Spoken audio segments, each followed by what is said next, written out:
how do you measure learning outcome? What are some of the metrics that you use within SAP?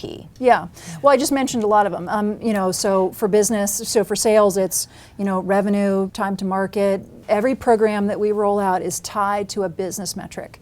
And I tell my staff and my clients, we can't establish what the business metric is that we're trying to address, what's broken, then there's really no need for me to develop a training program for you, right? I've had clients who have come to me in past companies and say, I need you to roll out a program, like, at a past company, someone who was the head of strategy. I need you to roll out a program so that everybody in the corporation understands the strategy.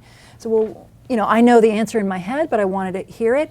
Well, why is that important? Well, everyone needs to know the strategy. Okay, but why? Well, so they can talk about it at a barbecue. Okay, but why? Well, they just need to know it.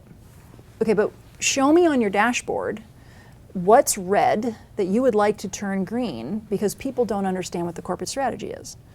And what does understand the corporate strategy actually mean? Like, what is the behavior you'd like to see? What are the actions you'd like to see from people?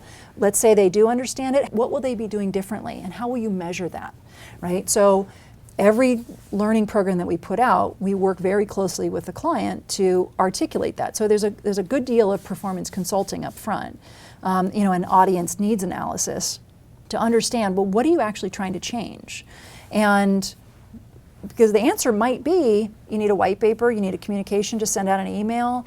A lot of times the answer is not a training event. It might be, but if I'm going to go build something, I need to know what success looks like for the learners that are consuming this training event after it's been consumed, right?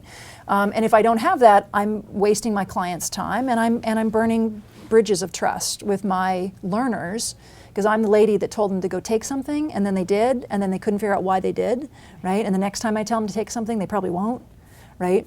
So I have to be very careful that what we're doing is actually lining up to business results.